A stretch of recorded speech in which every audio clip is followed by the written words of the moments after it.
देखिए अपन chapter number जो 4 था, यानी अध्याय नंबर जो 4 था जो कि नाम था समतल में गति, वो अपन ने चैप्टर कंप्लीट कर लिया था। उसके सारे टॉपिक्स, उस पर बेस्ड जो न्यूमेरिकल्स थे उन टॉपिक पर वो अपने कंप्लीट कर लिए थे। वो चैप्टर वास्तव में सदिश भी था, उसके अंदर प्रक्षेप्य गति भी उसके अंदर शामिल थी और वृत्तीय गति भी थी। अब जो अपन चैप्टर शुरू करने जा रहे हैं अध्याय नंबर 5, यानी चैप्टर नंबर जो 5 है उसका नाम है गति के नियम। तो देखिए चैप्टर नंबर 5 अपन शुरू कर रहे हैं, उसका नाम है गति के नियम।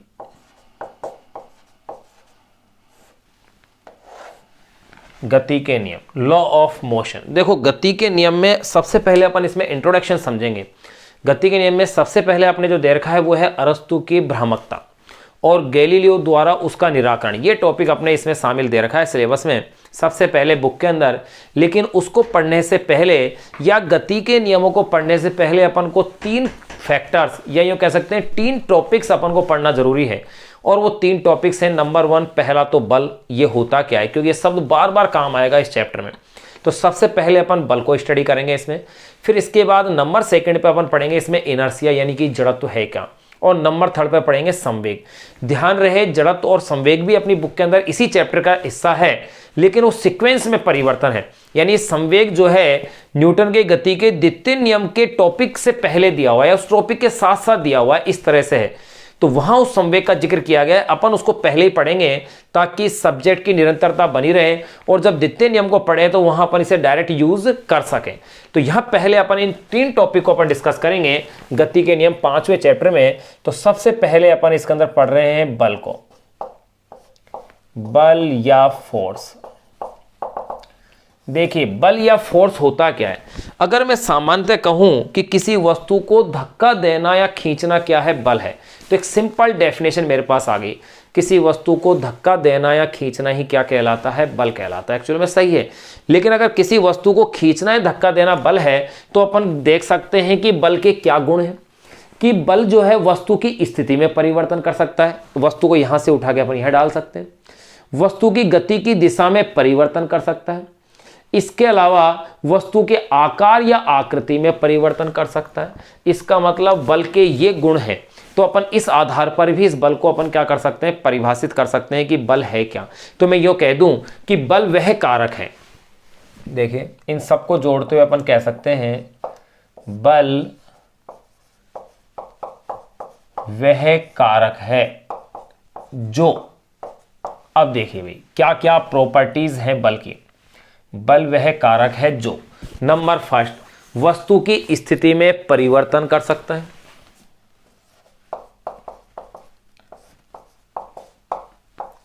वस्तु की स्थिति में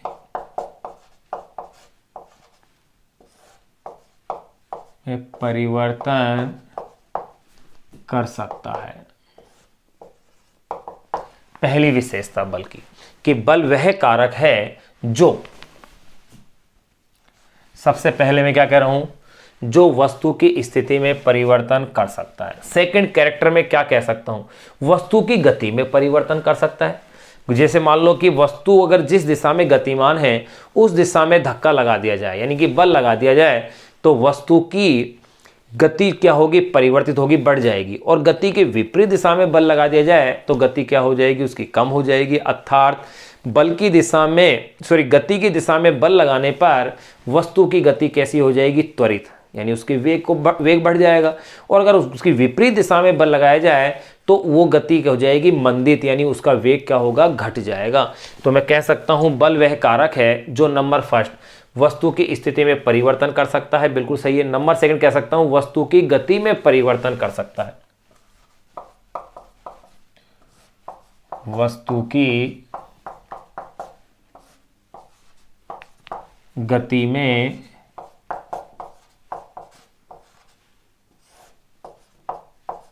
परिवर्तन कर सकता है। तीसरी विशेषता और अपन बल की देखें, मैं कह सकता हूं वस्तु की गति की दिशा में परिवर्तन कर सकता है। वस्तु की गतिकी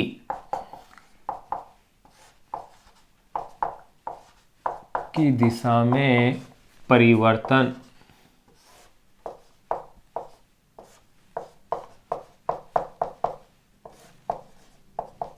वस्तु की गति की दिशा में परिवर्तन कर सकता है। अगली एक विशेषता और अपन जान सकते हैं, वस्तु के आकार या आकृति में परिवर्तन कर सकता है। वस्तु के आकार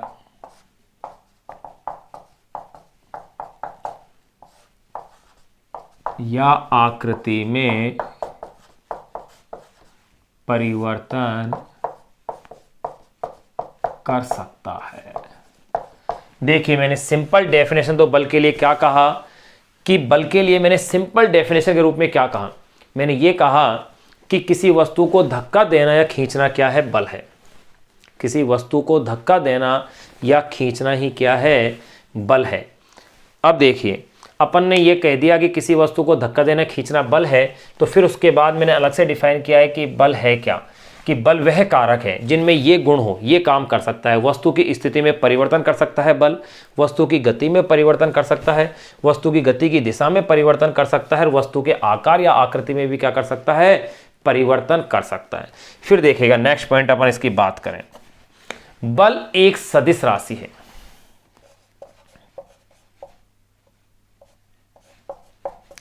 यहां अपन बल के सिंपल पॉइंट्स जान रहे हैं कि बल है क्या, जनरल पॉइंट्स की अपन बातें कर रहे हैं। तो मैं क्या कह सकता हूं, बल एक सदिश राशि है,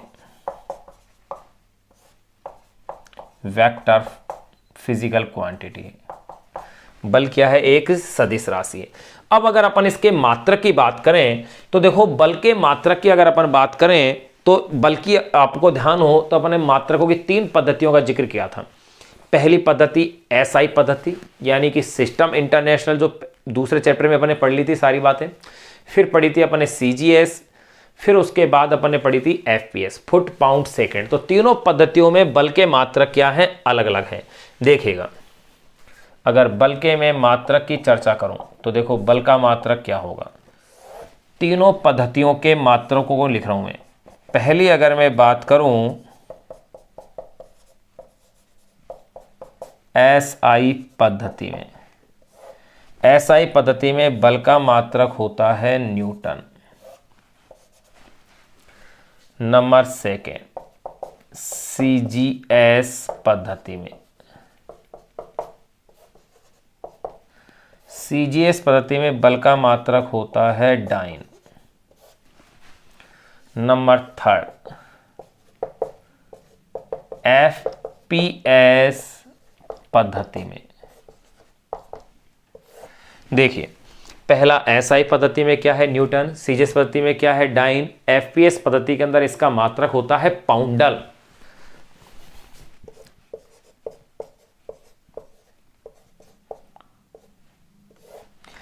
ध्यान रहे इस मात्रक को मैं बोल रहा हूं पाउंडल, ने कि पाउंड। पाउंड तो एफपीएस पद्धति में द्रव्यमान का मात्रक है, जबकि ये क्या है, पाउंडल, ने कि पाउंड। जैसे अपन कहते हैं 1 पाउंड का केक देना, 2 पाउंड का केक देना, या ये ऊन का गट्टा कितने पाउंड का है, तो वही द्रव्यमान का मात्रक है एफपीएस में। लेकिन यहां मैं किसकी बात कर रहा हूं, बल की। तो बल का एफपीएस में मात्रक क्या है, पाउंडल होता है। ये मात्रक अपन प्रूफ कर चुके हैं कि 1 न्यूटन में कितने डाइन होते हैं और 1 डाइन में कितने न्यूटन होते हैं। तो देखो अपन ने सिंपल बल के बारे में जाना कि बल है क्या। तो बल के लिए मैं कह सकता हूं वह कारक है, बल वह कारक है जिसमें ये गुण है, या यूं कह सकते हैं किसी वस्तु को धक्का देना या खींचना ही क्या है, बल है। सिंपल अगर अपन कहें तो ये कह सकते हैं किसी वस्तु को धक्का देना या खींचना क्या है, बल है। फिर इसके बाद अपन ने देख लिया कि बल एक सदिश राशि है, और इसके मात्रकों की बात करें तो एसआई पद्धति में इसका मात्रक न्यूटन, सीजीएस पद्धति में मात्रक डाइन, और एफपीएस पद्धति में इसका मात्रक क्या है, पाउंडल है। अब अपन इसकी कुछ और विशेष बातें और अपन जान लें। पहले तो अपन ये जाने कि इन मात्रकों में परस्पर संबंध क्या है। इन मात्रकों के संबंधों को समझेंगे सबसे पहले तो, कि 1 न्यूटन में कितने डाइन हैं, वैसे अपन पढ़ चुके हैं 1 न्यूटन में कितने डाइन होते हैं। फिर अपन पाउंडल को भी जानेंगे कि 1 पाउंडल के अंदर कितने डाइन होते हैं। ये वैल्यूज अपन प्रूफ कर चुके हैं। अब आपको ये वैल्यूज क्या है याद रखनी है। तो देखिए पहले मैं इस यूनिट को लिख दूं कि इस किस यूनिट के अंदर क्या क्या है। तो देखिए भाई, अगर सबसे पहले अगर मैं यूनिट में बात करता हूं तो देखें, 1 न्यूटन इज इक्वल टू होता है 10⁵ डाइन। याद रखना, या इसे ही कह सकते हैं 1 dyne is equal to 10⁻⁻5 newton. ये लो, 1 न्यूटन बराबर 10⁵5 डाइन, या 1 डाइन बराबर 10⁻5 न्यूटन होता है। फिर एक मात्रक और अपने पास आया है पाउंडल। ये आपके लिए नया पॉइंट है कि 1 पाउंडल के अंदर कितने डाइन होते हैं। तो मैं बता दूं 13,825 लगभग होते हैं। 13,825 लगभग इतने डाइन 1 पाउंडल के अंदर होते हैं। यानी 13,825 अगर पूरा पूरा लिखे तो 10.7 डाइन, ये इतना मान होता है। और इसमें भी मैं लिख दूं कि लगभग 1 पाउंडल बराबर। ये आप थोड़ा सा अलग से याद रखना, स्पेशल पॉइंट आ गया है अपने पास कि बल का एफपीएस प्रति मात्रक क्या है, पाउंडल है। और 1 पाउंडल में 13,825.7 क्या होते हैं, डाइन होते हैं। अब देखिए बल के ये जो 3 मात्रक अपन ने लिए हैं, कौन कौन से 3 मात्रक हैं बल के, न्यूटन है, डाइन है और पाउंडल है। इन तीनों ही मात्रकों को कहा जाता है निरपेक्ष मात्रक। क्यों कहा जाता है, क्योंकि इनका मान सर्वत्र क्या रहता है, स्थिर रहता है। बल के और मात्रक भी हैं जो सापेक्ष मात्रक हैं, वो अलग से अपन इसी के अंदर आगे पढ़ेंगे। जब न्यूटन गति के द्वितीय नियम को अपन पढ़ लेंगे तब अपन उन मात्रकों की भी चर्चाएं करेंगे। लेकिन यहां अपन केवल अभी जनरल बात ही उसकी कर रहे हैं, बल की, यानी बल के सिंपल पॉइंट्स अपन इंट्रोडक्शन टाइप से इसे पढ़ रहे हैं। बल को अभी अपन विस्तार से नहीं जान रहे हैं। तो देखिए यहां अपन आगे और क्या लिख सकते हैं, मैं इसमें आगे ये कह सकता हूं कि बल के उपरोक्त तीनों मात्रक,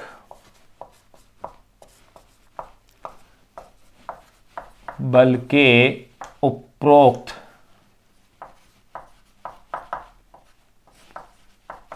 तीनों मात्रक, कौन कौन से 3 मात्रक हुए, न्यूटन, डाइन और पाउंडल। बल के उपरोक्त तीनों मात्रक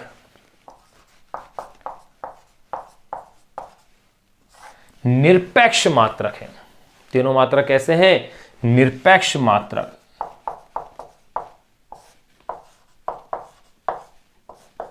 माने जाते हैं। बल के उपरोक्त तीनों मात्रक जो है वो निरपेक्ष मात्रक माने जाते हैं। क्यों माने जाते हैं, क्योंकि देखो इसका मैंने कारण बता दिया, क्योंकि क्योंकि इनका मान सर्वत्र क्या रहता है, स्थिर रहता है। क्योंकि इनका मान सर्वत्र यानी सभी जगह स्थिर रहता है, इसीलिए इनको कैसा माना गया, निरपेक्ष कहा गया। अब देखिएगा नेक्स्ट पॉइंट की अगर अपन बात करें, अगली विशेषता बल की क्या है, किसी वस्तु पर बल आरोपित करने से उसमें त्वरण या मंदन उत्पन्न होता है। बिल्कुल सही है, यानी कि अगर उसकी गति की दिशा में बल आरोपित कर दिया तो उसका वेग बढ़ जाएगा, यानी कि उसमें क्या हो गया, त्वरण उत्पन्न हो गया। और अगर गति की विपरीत दिशा में आपने बल लगा दिया तो उसकी गति चाल क्या हो जाएगी, पहले से कम हो जाएगी, वेग घट जाएगा, यानी उसमें क्या हो गया, मंदन उत्पन्न हो गया। तो अपन ये पॉइंट भी कह सकते हैं कि किसी वस्तु पर बल आरोपित करने से, किसी वस्तु पर बल आरोपित करने से, किसी वस्तु पर बल आरोपित करने से उसमें त्वरण या मंदन उत्पन्न होता है। उसमें त्वरण या मंदन यानी रिटार्डेशन, और त्वरण का मतलब होता है एसेलेरेशन। देखो त्वरण और मंदन आप पिछले तीसरा जो चैप्टर था उसमें अपन अच्छे से पढ़ चुके हैं इस बारे में। तो क्या कहा, किसी वस्तु पर बल आरोपित करने से उसमें त्वरण या मंदन उत्पन्न होता है, यानी ऋणात्मक त्वरण को क्या कहते हैं अपन, मंदन कहते हैं। एक पॉइंट और अपन कह सकते हैं बल के बारे में, अलग अलग कुछ एक पॉइंट विशेषता लिख रहे हैं।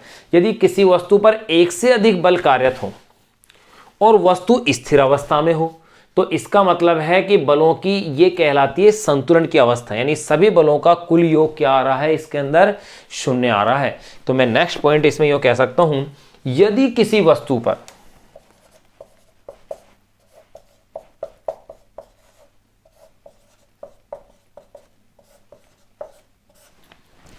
यदि किसी वस्तु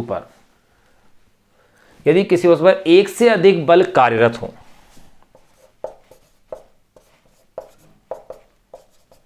यदि किसी वस्तु पर एक से अधिक बल कार्यरत हो तथा वस्तु, यदि किसी वस्तु पर एक से अधिक बल कार्यरत हो तथा वस्तु स्थिर अवस्था में हो, तथा वस्तु स्थिर अवस्था में हो, यह पॉइंट अपने खूब काम आएगा। देखो भाई, वस्तु पर एक से अधिक बल कार्य कर रहे हैं और फिर भी वस्तु स्थिर अवस्था में है, इसका मतलब उस पर कार्य सभी बलों का परिणामी परिमाण क्या है, शून्य है, तभी तो वस्तु क्या है, स्थिर अवस्था में। तो यही कह रहे हैं, यदि किसी वस्तु पर एक से अधिक बल कार्यरत हो तथा वस्तु स्थिर अवस्था में हो तो इसे बलों की संतुलन स्थिति कहते हैं। हो तो इसे बलों की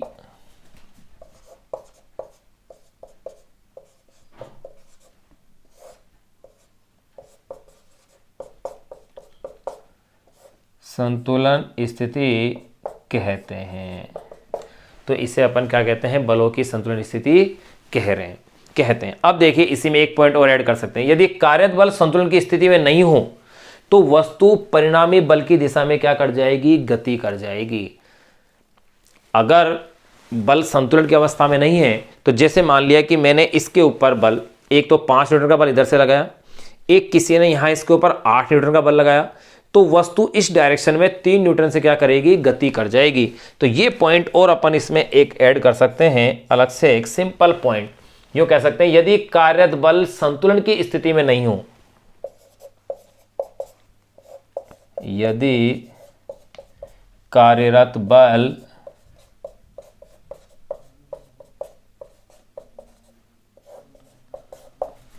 बल संतुलन की स्थिति में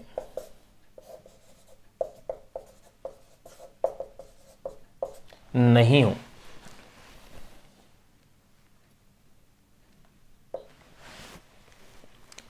यदि कार्यरत बल संतुलन की स्थिति में क्या हो, नहीं हो, तो वस्तु परिणामी बल की दिशा में गति करेगी। नहीं हो तो वस्तु परिणामी बल की दिशा में गति करेगी। ये लो, तो यहां अपन ने बल के बारे में कुछ सिंपल पॉइंट्स जो हैं वो अपन ने क्या कर लिए हैं, यहां अपन ने डिस्कस कर लिए हैं कि बल की क्या क्या प्रॉपर्टीज थी। तो देखो, बल के बारे में मैंने क्या बताया कि किसी वस्तु को धक्का देना या खींचना क्या है, बल है।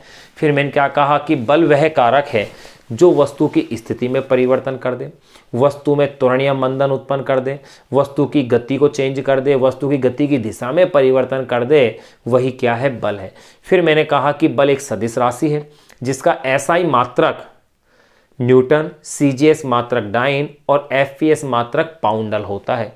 फिर अपन ने इन मात्रकों में संबंध भी देख लिया, फिर कुछ विशेषताएं और देखी कि बल के उपरोक्त जो तीनों मात्रक है वो निरपेक्ष मात्रक माने जाते हैं, क्योंकि इनका मान सर्वत्र स्थिर रहता है।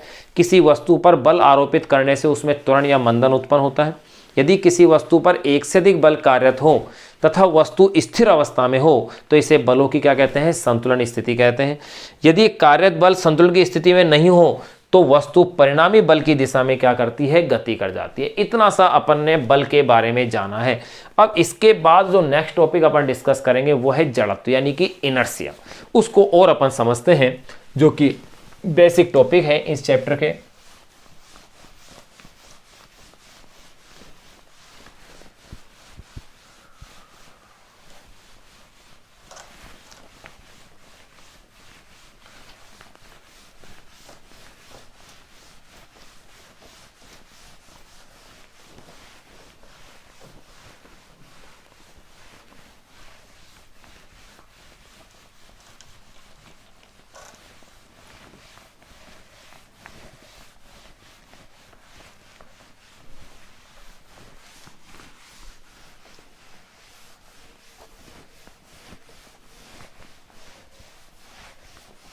वैसे इस चैप्टर में बल के बारे में अपन को बहुत विस्तार से पढ़ना है। उसके न्यूमेरिकल्स हैं, बल पर आधारित, बल के फॉर्मूले वगैरह सब जानने हैं। लेकिन यहाँ अपने पास शब्द बार बार आएगा बल का, इसलिए एज ए अपन ने इंट्रोडक्शन इस चैप्टर के अंदर इस पॉइंट को अपन ने क्या किया है, डिस्कस कर लिया थोड़ा सा। अब अपन जान रहे हैं इसके अंदर नेक्स्ट जो टॉपिक पढ़ने जा रहे हैं वो है जड़त्व, या इसे आप कह दीजिए इनर्शिया। जड़त्व या इनर्शिया होता क्या है?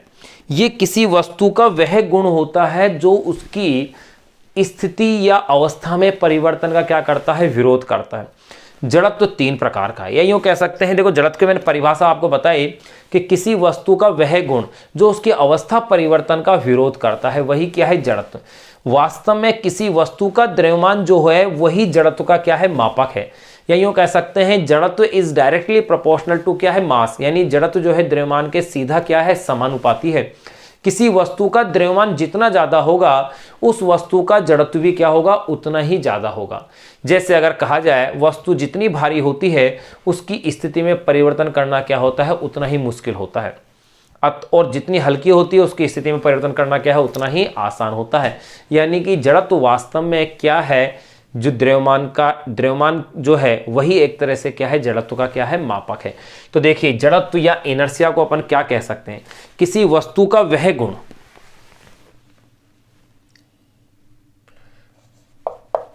तो इसके अपन परिभाषा लिख सकते हैं, किसी वस्तु का वह गुण, किसी वस्तु का वह गुण जो उसकी अवस्था परिवर्तन का विरोध करता है, वह गुण जो उसकी अवस्था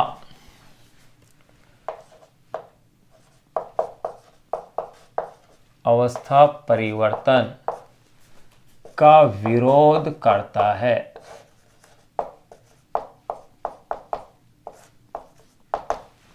वस्तु का वह गुण जो उसकी अवस्था परिवर्तन का विरोध करता है जड़त्व कहलाता है।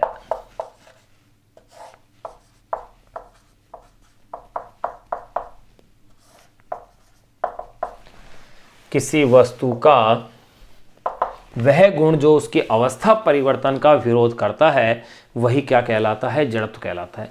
और अपन कह सकते हैं, ये भी मैंने बताया कि किसी वस्तु का जो द्रव्यमान है वही उसके जड़त्व का क्या है, मापक है। तो आप सिंपल एक इसके अंदर ये लाइन में कह सकते हैं, यूं कह दें अपन कि किसी वस्तु के जड़त्व की माप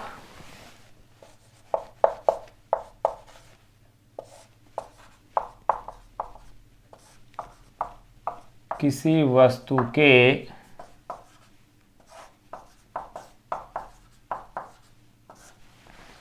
वस्तु के जड़त्व की माप, क्या कहा मैंने, किसी वस्तु के जड़त्व की माप उसके द्रव्यमान से की जाती है, की माप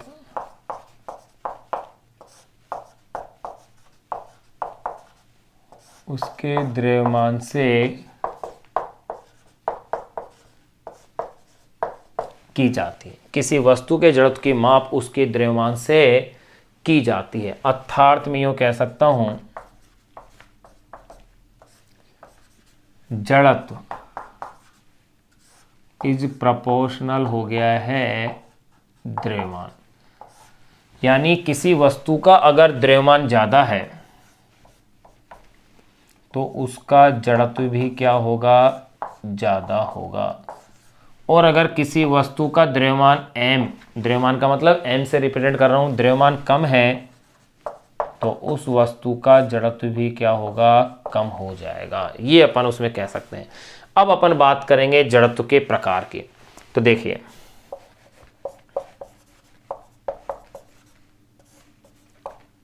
जड़त्व के प्रकार, जड़त्व भी 3 प्रकार का होता है वस्तु की अवस्था के आधार पर। जैसे वस्तु स्थिर अवस्था में है और स्थिर अवस्था में परिवर्तन का विरोध कर रही है, तो ऐसी स्थिति के अंदर जो जड़त्व होगा वो जड़त्व कहलाएगा स्थिर अवस्था का जड़त्व। दूसरा गतिशील अवस्था का जड़त्व और तीसरा दिशा का जड़त्व। स्थिर अवस्था का जड़त्व ये कहता है कि वस्तु स्थिर है तो स्थिर रहेगी जब तक कि उस पर कोई बाह्य बल ना लगाया जाए। गतिशील अवस्था का जड़त्व ये कहेगा कि वस्तु जब तक गतिशील रहेगी जब तक कि उस पर कोई बाह्य बल न लगाया जाए। दिशा का जड़त्व ये कहेगा कि वस्तु जिस दिशा में गतिमान है उसी दिशा में गतिमान रहेगी जब तक कि उस पर कोई बाह्य बल ना लगाया जाए। तो अपन ये कह सकते हैं अवस्था के आधार पर जड़त्व कितने प्रकार का हुआ, 3 प्रकार का। तो मैं कह सकता हूं वस्तु की अवस्था के आधार पर वस्तु की अवस्था के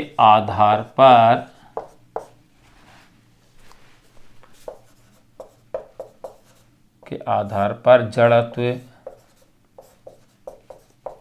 3 प्रकार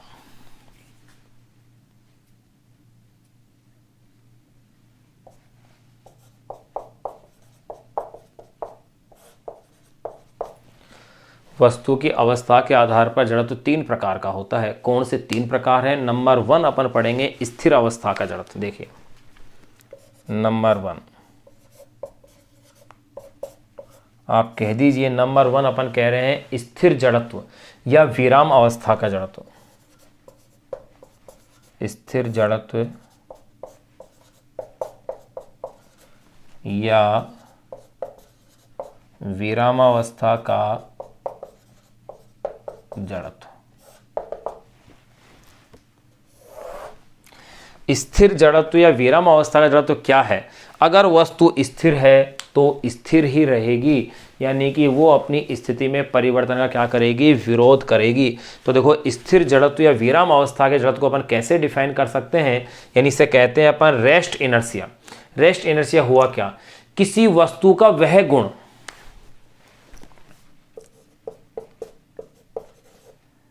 किसी वस्तु का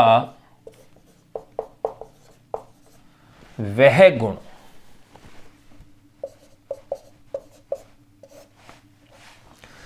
किसी वस्तु का वह गुण जो कि उसकी स्थिर अवस्था में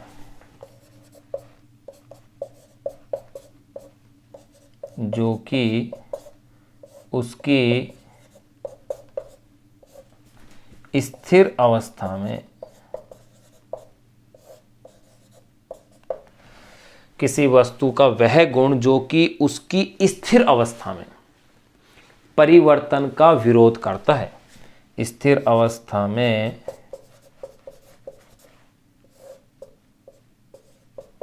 परिवर्तन का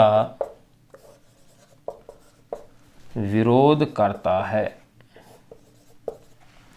किसी वस्तु का वह गुण जो कि उसकी स्थिर अवस्था में परिवर्तन का विरोध करता है, स्थिर जड़त्व कहलाता है या विराम अवस्था का जड़त्व कहलाता है। यह भी कह सकते हैं स्थिर जड़त्व कहलाता है।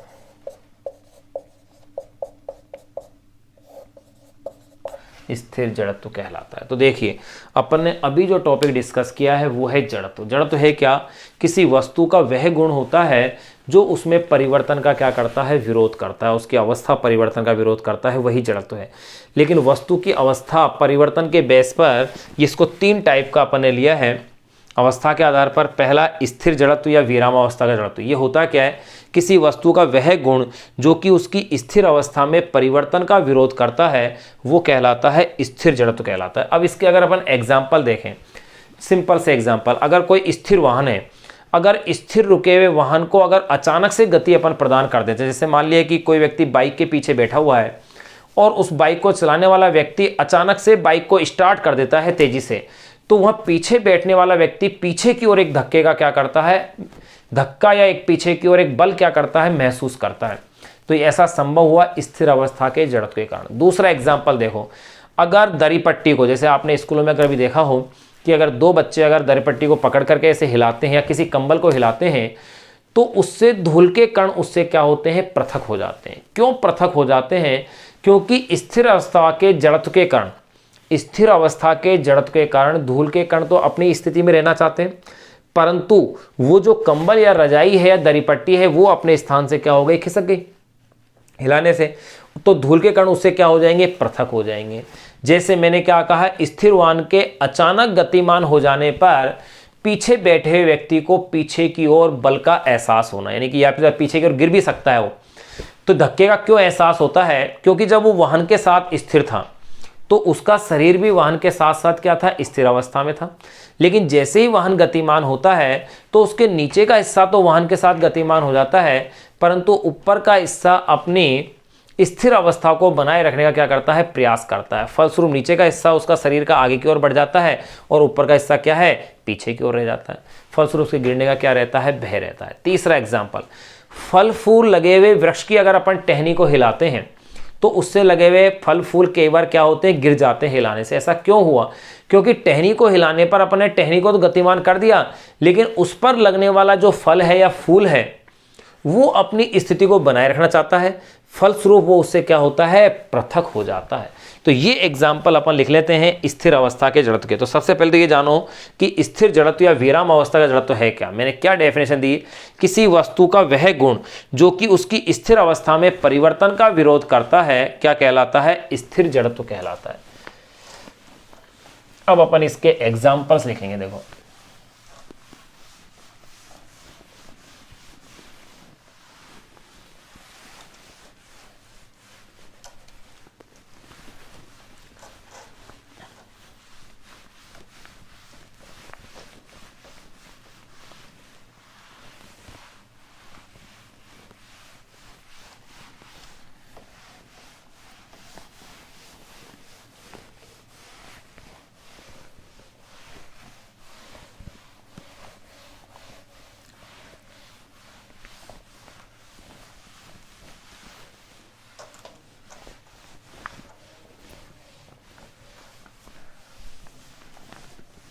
तो देखिए स्थिर अवस्था का जड़त्व तो अपन ने परिभाषित कर लिया था।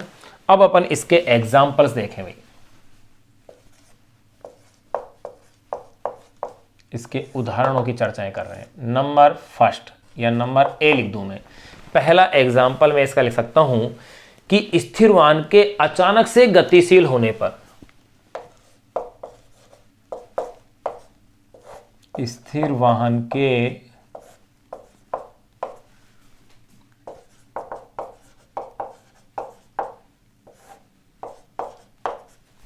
अचानक से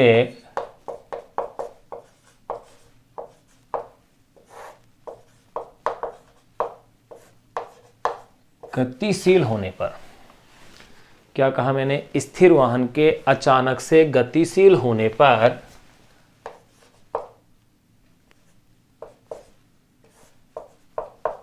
यात्री को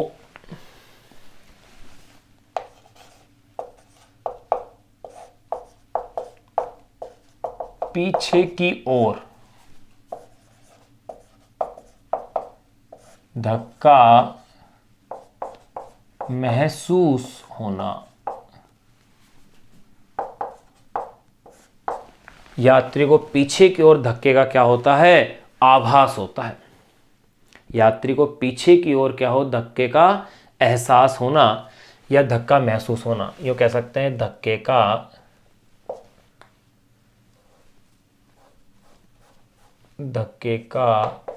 एहसास होना, यूं कर देते हैं धक्के का एहसास होना। ये लीजिए, क्यों हुआ ऐसा, अभी अभी मैंने एक्सप्लेन करके आपको बताया है कि धक्के का एहसास उसे क्यों हो रहा है। क्योंकि जब वो वाहन में बैठा था या वाहन पर बैठा था तो उसमें दौरान क्या है, उसका शरीर वाहन के साथ साथ स्थिर अवस्था में था। जैसे ही वाहन गतिमान होता है तो उसके शरीर का जो हिस्सा वाहन के संपर्क में है वो भी साथ साथ गतिमान हो जाता है, लेकिन जो हिस्सा वाहन के संपर्क में नहीं है वो अपनी स्थिर अवस्था के जड़त्व के कारण अपनी स्थिति में परिवर्तन का विरोध करता है, यानी अपनी स्थिति में रहने का क्या करता है, प्रयास। फलस्वरूप वो व्यक्ति क्या है, पीछे की ओर धक्के का एहसास करता है। नंबर बी एग्जाम्पल देखें। नंबर ए एग्जाम्पल देख लिया अपने, स्थिर वाहन के अचानक से गतिशील होने पर यात्री को पीछे की ओर धक्के का एहसास होना। नंबर बी एग्जाम्पल अपन देख रहे हैं, इसके अंदर कंबल को डंडे से पीटना, यही कह सकते हैं। देखो अभी भी मैंने बताया था, किसी कंबल या रजाई या दरी पट्टी को पकड़ के हिलाते हैं तो उससे धूल के कण क्या होते हैं, पृथक हो जाते हैं। या कह सकते हैं किसी कंबल को अगर डंडे से पीटा जाए तो भी उससे धूल क्या होती है, पृथक हो जाती है। ऐसा क्यों हुआ, क्योंकि डंडे से पीटने पर वो गतिशील अवस्था में आ जाएगा। कंबल तो गतिशील अवस्था में आ गया, लेकिन उस पर विद्यमान या उसमें उपस्थित जो धूल के कण हैं वो अपनी अवस्था को बनाए रखना चाहते हैं, फलस्वरूप वो उससे क्या हो जाएंगे, अलग हो जाएंगे। तो कह सकते हैं किसी कंबल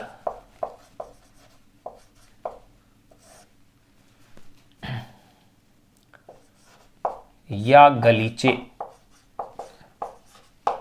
किसी कंबल या गलीचे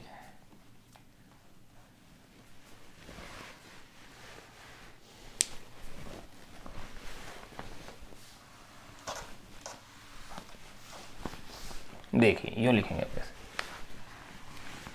नंबर बी,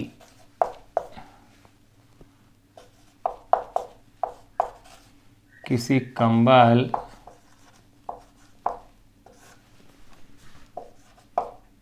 या गलीचे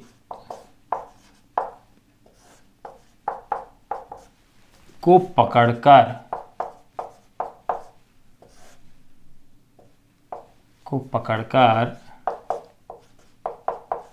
हिलाने अथवा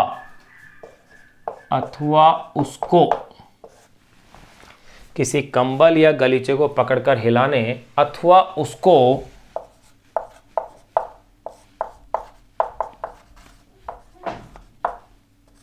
अथवा उसको डंडे से पीटने पर, किसी कंबल या गलीचे को पकड़कर हिलाने अथवा उसको डंडे से पीटने पर उससे धूल के कणों का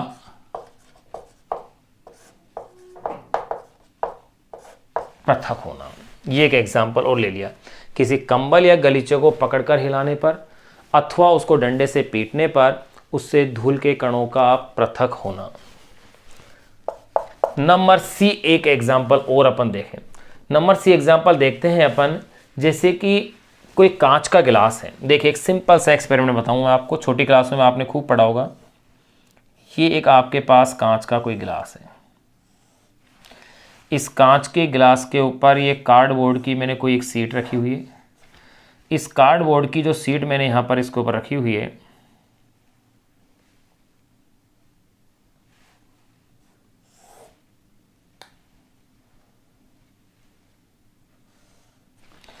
इस कार्डबोर्ड की सीट के ऊपर एक ये सिक्का रखा हुआ है। आप क्या एक्सपेरिमेंट देखते हैं, अगर आप इस तेजी से उंगली से इस सिक्के को चोट मारते हैं, ऐसे अगर तेजी से उंगली से अगर आप इस तरह से उस पर चोट मारते हैं तो आप क्या देखते हैं इसमें, कि किसी जैसे कोई कांच का गिलास है, इस कांच के गिलास के ऊपर कोई कार्डबोर्ड रखा हुआ है। अब इस कार्डबोर्ड के ऊपर अपन ने क्या रख दिया है, एक सिक्का रख दिया है।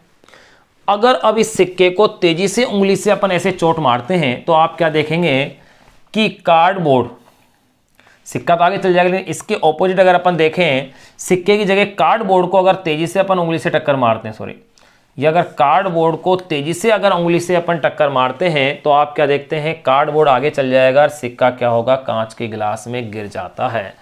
तो ये किसके कारण संभव हुआ, स्थिर अवस्था के जड़त्व के कारण ऐसा हुआ। क्यों हुआ, क्योंकि देखो आपने बल किसके ऊपर लगाया, कार्डबोर्ड के ऊपर टक्कर मारी, कार्डबोर्ड को आपने चोट मारी तो कार्डबोर्ड गतिमान हो गया, लेकिन उस पर रखा हुआ सिक्का अपनी स्थिर अवस्था के जड़त्व के कारण अपनी स्थिति में बना रहता है। फलस्वरूप कार्डबोर्ड के आगे बढ़ जाने पर सिक्का कहाँ होता है, उस गिलास के अंदर गिर जाता है। तो यहाँ मैं क्या कह रहा हूँ, ये मेरे पास कांच का गिलास था, ये कार्डबोर्ड रखा है, कार्डबोर्ड के ऊपर ही कोई कॉइन या कोई सिक्का रखा हुआ है। जैसे ही मैं उंगली से इस कार्डबोर्ड के ऊपर टक्कर मारता हूँ तो क्या देखता हूँ, कार्डबोर्ड आगे मूव कर जाता है और सिक्का क्या होता है, गिलास के अंदर गिर जाता है। तो मैं यहाँ यूँ कह सकता हूँ इसके बारे में, देखो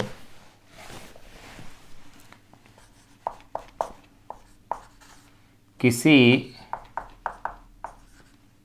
कांच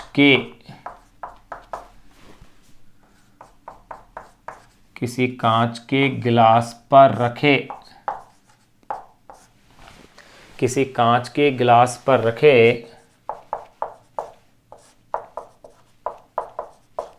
कार्डबोर्ड पर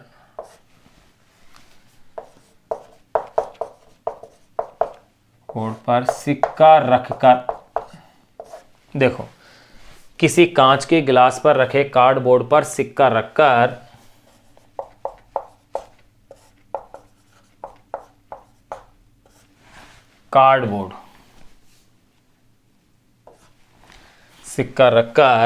कार्डबोर्ड पर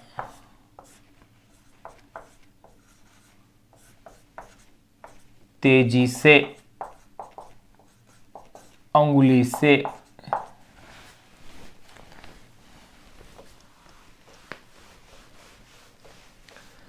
कार्डबोर्ड पर तेजी से अंगुली से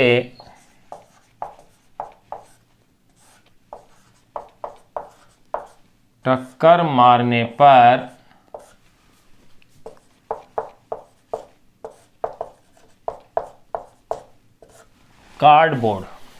कार्डबोर्ड पर सिक्का रखकर कार्डबोर्ड पर तेजी से अंगुली से टक्कर मारने पर कार्डबोर्ड आगे बढ़ जाता है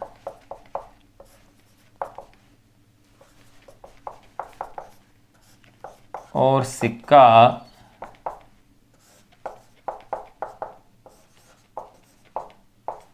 कांच के गिलास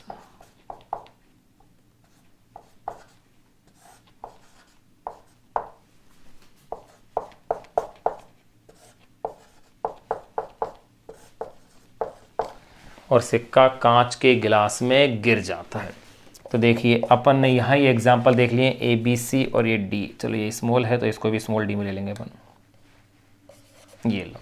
तो अपन ने 3 एग्जाम्पल स्थिर अवस्था के जड़त्व के अपन ने देख लिए हैं। चौथा एक एग्जाम्पल और देखें, फल फूल वाले वृक्ष की शाखा को हिलाने पर उस शाखा पर लगे फल फूलों का गिर जाना। तो देखो फल फूल वाले वृक्ष की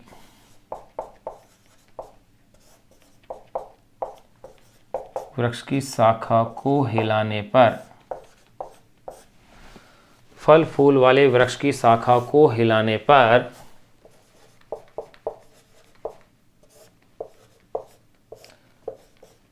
शाखा पर लगे फल फूलों, शाखा पर लगे फल फूलों का गिरना। तो ये कैसा संभव हुआ, स्थिर अवस्था के जड़त्व के कारण ऐसा संभव हुआ। कैसे, जब अपने वृक्ष की शाखा को हिलाया तो शाखा तो गतिमान हो गई, लेकिन उस शाखा से लगे हुए फल फूल अपनी स्थिर अवस्था में रहने का क्या किया, उन्होंने प्रयास किया, फलस्वरूप वो उससे क्या हो गए, पृथक हो गए। तो ये अपने स्थिर अवस्था के जड़त्व की बातें कर ली, या यूँ कह सकते हैं विराम अवस्था में जड़त्व की बातें कर ली। अब अपन बात करेंगे गतिशील अवस्था के जड़त्व की, कि गतिशील अवस्था का जड़त्व है क्या।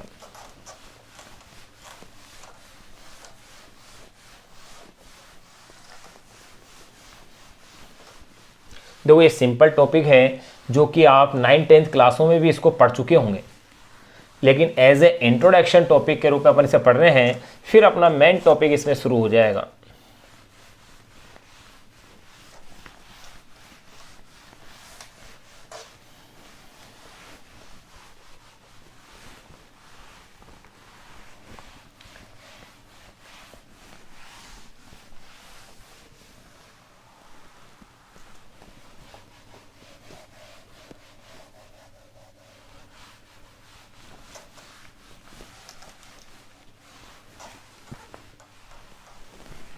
देखिए नंबर 1 अपन ने पढ़ लिया था स्थिर अवस्था या विराम अवस्था का जड़त्व। नंबर 2 अपन पढ़ रहे हैं गति का जड़त्व। नंबर 2 है गति का जड़त्व। देखिए गति का जड़त्व अपन किसे कहेंगे, यानी कि जिसे अपन कहते हैं काइनेटिक इनर्शिया। पहला वाला तो क्या पढ़ा था अपन ने, रेस्ट इनर्शिया।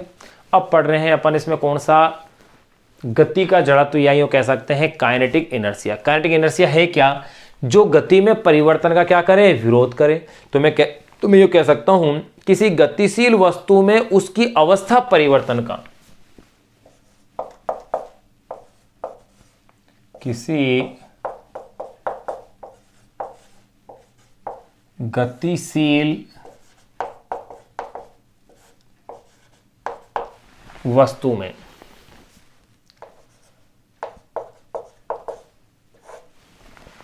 किसी गतिशील वस्तु में, गतिशील अवस्था जब को जान रहे हैं, किसी गतिशील वस्तु में उसकी अवस्था परिवर्तन का, उसकी अवस्था परिवर्तन का, किसी गतिशील वस्तु में उसकी अवस्था परिवर्तन का विरोध, किसी गतिशील वस्तु में उसकी अवस्था परिवर्तन का विरोध करने वाला गुण का विरोध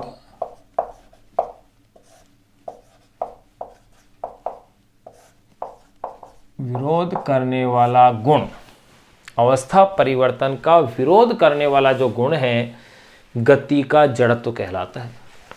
वाला गुण गति का जड़त्व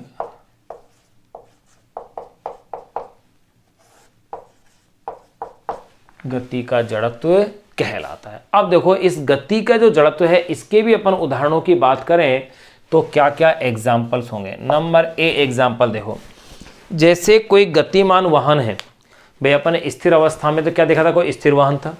गतिशील अवस्था में अपन देखेंगे कोई गतिशील वाहन है, उस गतिशील वाहन में जब अचानक से उसे रोका जाता है तो यात्री आगे की ओर झुकते हैं। ऐसा क्यों हुआ?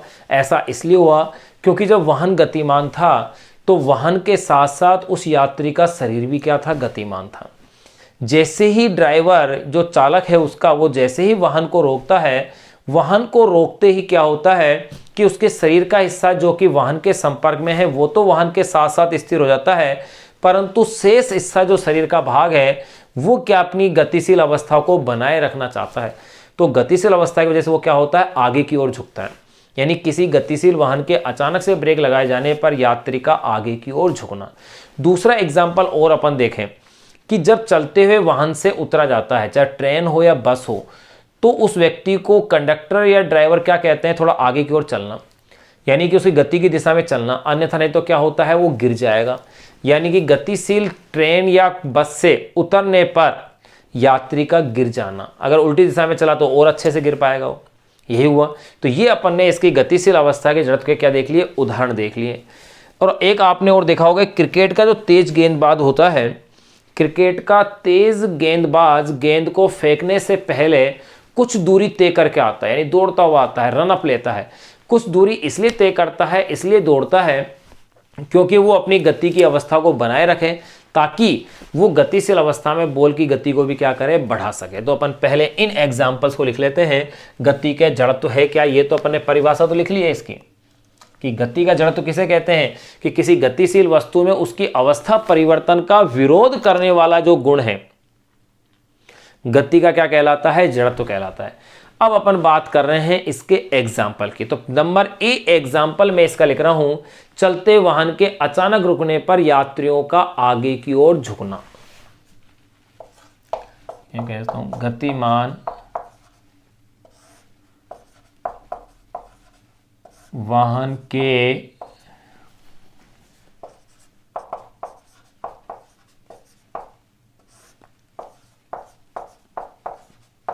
अचानक रुकने पर, गतिमान वाहन के अचानक रुकने पर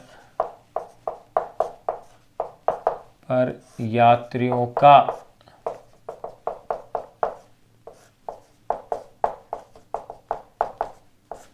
आगे की ओर झुकना। ये पहला एग्जाम्पल। नंबर बी एग्जाम्पल और अपन लिखते हैं इसका। तो ये तो हो गया, चलती हुई बस या ट्रेन से कोई व्यक्ति उतरता है,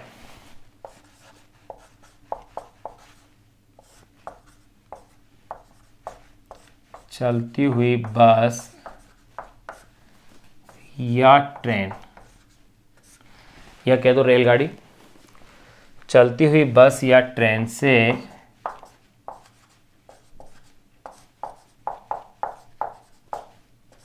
जब कोई व्यक्ति,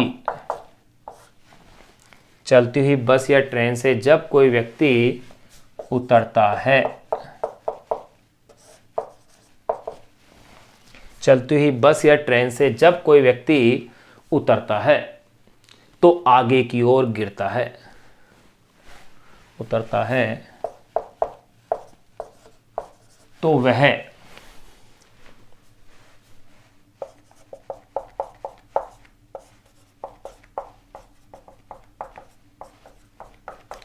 आगे की ओर गिरता है। क्यों गिरता है आगे की ओर? क्योंकि वाहन के साथ साथ उसका शरीर भी क्या था, गतिमान था। परंतु जैसे ही चलती बस से उतरेगा तो ऐसी स्थिति में क्या होगा, जैसे ही वो भूमि को टच करेगा उसके पैर तो स्थिर अवस्था में आ जाएंगे, लेकिन जो शेष भाग है शरीर का वो गतिशील अवस्था में रहेगा। तो फलस्वरूप वो क्या होगा, आगे की ओर गिरेगा। या तो वो गति की दिशा में ही दौड़ ले, बच सकता है, अगर नहीं दौड़ता है तो उसे गिरने की संभावना बनी रहती है। तो देखो अपन ये दो एग्जाम्पल अपन इसके देख लिए। एक क्रिकेट वाला एग्जाम्पल और अपन इसमें नोट कर लें। कह सकते हैं क्रिकेट के तेज गेंदबाज,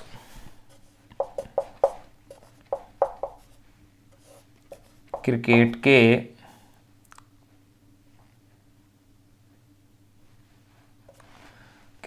के तेज गेंदबाज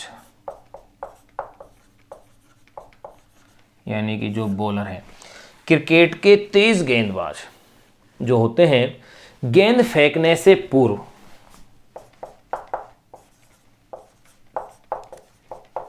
गेंद फेंकने से पहले, यो कह दो आप, गेंद फेंकने से पहले क्रिकेट के तेज गेंदबाज गेंद फेंकने से पहले लंबे रनअप पर तेजी से दौड़ता है।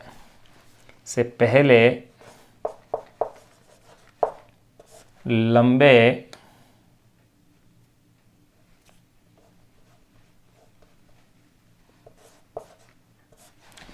क्रिकेट के तेज गेंदबाज गेंद फेंकने से पहले लंबे रन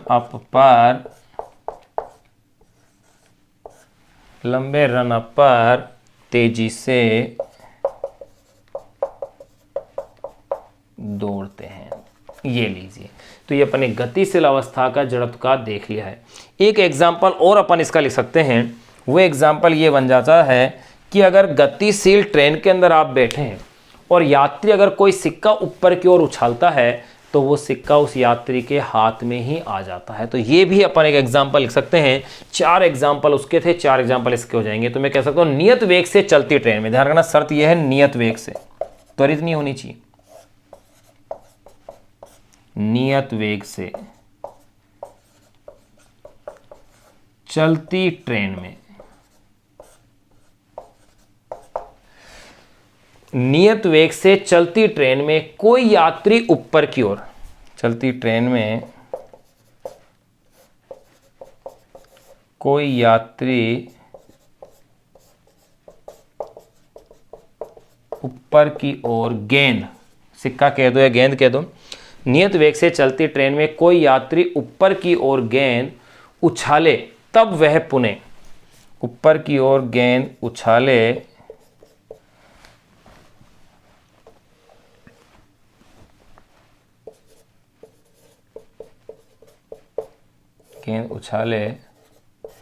तब वह पुनः नियत वेग से चलती ट्रेन में कोई यात्री ऊपर की ओर गेंद उछाले तब वह पुनः यात्री के हाथ में आ जाती है।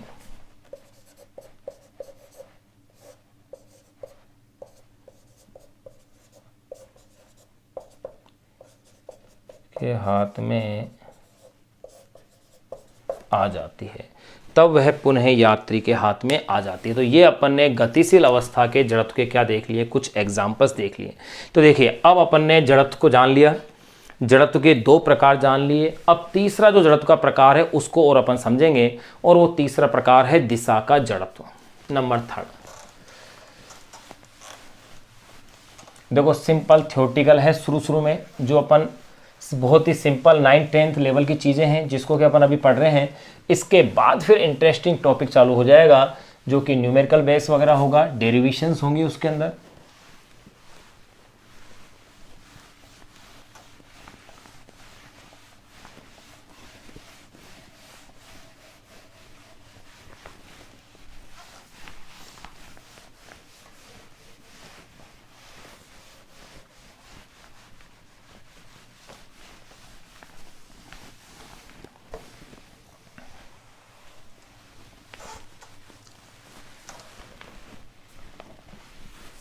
नंबर 3 दिशा का जड़त्व।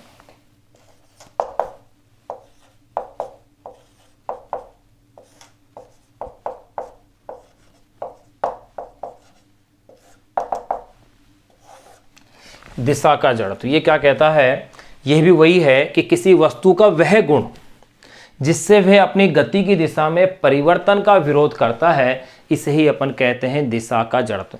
जैसे इसका एक सिंपल सा एग्जांपल देखो, जैसे कोई वाहन किसी सीधी रेखा में चला जा रहा है और वो अचानक से किसी वृत्ताकार मोड़ पर मुड़ जाता है, एकदम से घूम जाता है, तो आप क्या देखते हैं, यात्री साइड की ओर झुक जाते हैं, एक साइड की ओर। तो ऐसा यात्रियों के एक साइड की ओर झुकना ये किसके कारण हुआ, दिशा के जड़त्व के कारण संभव हुआ। तो देखिए पहले अपन इसकी परिभाषा लिख देते हैं कि दिशा का जड़त्व है क्या। तो मैं ये कह सकता हूं कि दिशा का जड़त्व है क्या, किसी वस्तु का वह गुण, किसी वस्तु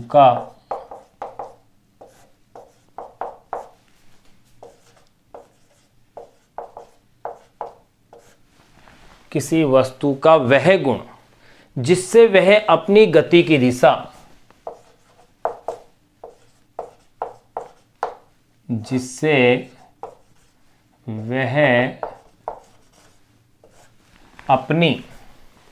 किसी वस्तु का वह गुण जिससे वह अपनी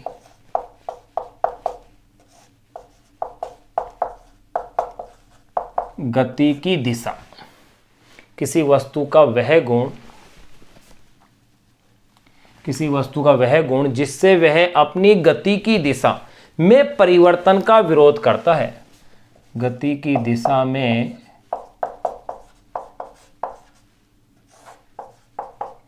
परिवर्तन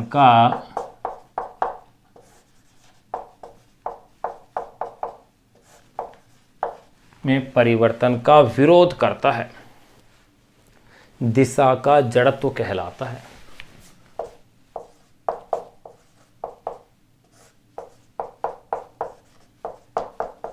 दिशा का जड़त्व कहलाता है।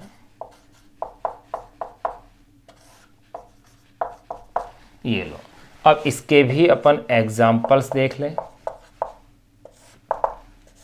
कि दिशा के जड़त्व के कौन कौन से उदाहरण अपने पास आ सकते हैं। जैसे मैंने एक एग्जाम्पल अभी आपको बताया कि किसी सीधी रेखा में चल रहे वाहन के अचानक से मुड़ जाने पर यात्रियों का एक ओर झुक जाना। दूसरा एग्जाम्पल और देख सकते हैं, आपने अगर ध्यान दिया हो, जो चाकू छुरी पर धार लगाने वाले होते हैं, वहाँ जो उस पर धार लगाते हैं तो चिंगारी एक वृत्ताकार पथ के अनुदिश ले जाकर के स्पर्श रेखा पथ के अनुदिश निकलती है सीधी। इसी तरह से तीसरा एग्जाम्पल और अपन देख सकते हैं, अगर किसी डोरी से कोई पत्थर बांध के अपन उसे घुमा रहे हैं और वो डोरी अचानक से टूट जाती है, तो आप क्या देखते हैं, परिधि के अनुदिश गति करते हुए पत्थर क्या है, स्पर्श रेखा दिशा में जाता है। तो ये दिशा के जड़त्व के क्या है, कुछ एग्जाम्पल हो गए हैं। तो देखो इन एग्जाम्पल्स को लिख लेते हैं अपन, नंबर ए। फिर इसके बाद अपना जड़त्व वाला टॉपिक कंप्लीट हो जाएगा। फिर अपन डिस्कस करेंगे इसके अंदर संवेग। ये 3 टॉपिक जो बेसिक हैं, इन सिंपल से, जो कि पहले भी आप क्लासों में केओ में पढ़ चुके होंगे। ये टॉपिक पूरे होने के बाद फिर अपन पढ़ते हैं इसके अंदर गति के नियम, जो कि चैप्टर का नाम है। तो देखिए नंबर ए, पहले अगर मैं एग्जाम्पल को अगर लिखता हूं तो लिखता हूं, जब कोई बस किसी वृत्ताकार पथ पर मुड़ती है, जब कोई बस किसी वृत्ताकार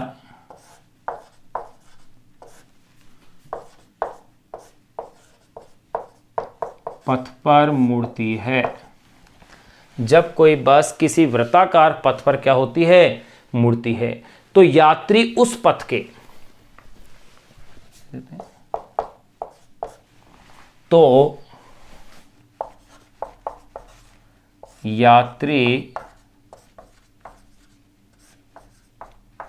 उस पथ के केंद्र से बाहर की ओर, उस पथ के,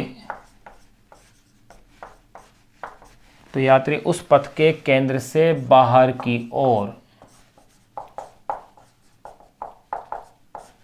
तो यात्री उस पथ के केंद्र से बाहर की ओर एक बल का अनुभव करते हैं, बाहर की ओर एक बल का अनुभव करते हैं। तो ये किसके कारण संभव है, दिशा के जड़त्व के कारण ऐसा हुआ। नंबर बी एग्जाम्पल और अपन लिखते हैं, एक एग्जाम्पल और अपन डिस्कस कर सकते हैं। जब डोरी के एक सिरे पर पत्थर को बांधकर, जो अभी मैंने बताया, जब डोरी के एक सिरे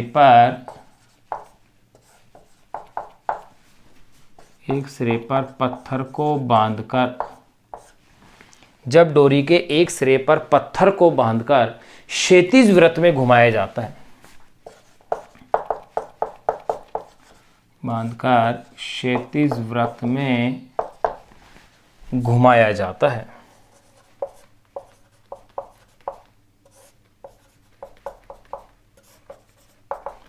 जब डोरी के एक सिरे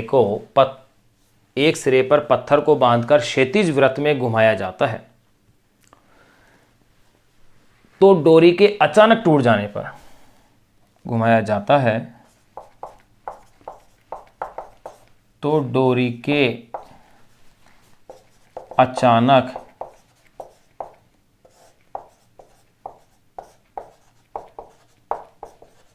टूट जाने पर, तो डोरी के अचानक टूट जाने पर पत्थर वृत्त के पथ के, टूट जाने पर पत्थर वृत्त के पथ के, पत्थर वृत्त के पथ के केंद्र की ओर ने आकर, पथ के, पत्थर वृत्त के पथ के केंद्र की ओर ने आकर, केंद्र की ओर ने आकर स्पर्श रेखा की दिशा में चला जाता है, ने आकर स्पर्श रेखा की दिशा में चला जाता है, क्योंकि वो अपनी दिशा में परिवर्तन का क्या चाहता है, विरोध कर चाहता है कि उसकी दिशा में परिवर्तन, किसी प्रकार का कोई विरोध ना हो। तो यहाँ देखो अपन ने जड़त्व वाला टॉपिक जो है कंप्लीट कर लिया है। आप इसे नोट कर लें, एक बार आप इसे रीड करें। सिंपल थ्योरेटिकल पार्ट था जो अपन ने इसका कंप्लीट किया है। नेक्स्ट अपन इसमें जो पढ़ेंगे वो पढ़ेंगे अपन संवेग, यानी कि मोमेंटम या संवेग है क्या, उसे अपन नेक्स्ट टॉपिक के अंदर अब डिस्कस करेंगे। यहाँ अपन ने जड़त्व और बल दोनों अपन ने टॉपिक्स अपन इसके कंप्लीट कर लिए हैं। बल है क्या, उसकी कुछ जनरल प्रॉपर्टीज भी अपन ने जान ली है। जड़त्व होता क्या है, जड़त्व के प्रकार कौन कौन से हैं, जड़त्व के प्रकारों में जो एग्जाम्पल्स आ रहे थे उनकी अपन ने इसमें व्याख्या कर ली है। तो नेक्स्ट टॉपिक जो अपन अब जानेंगे वो होगा संवेग। संवेग के बाद ही फिर अपन इसमें डिस्कस करेंगे, वो करेंगे गति के नियमों की। लेकिन गति के नियमों से पहले अपन पढ़ेंगे अरस्तु की भ्रामकता।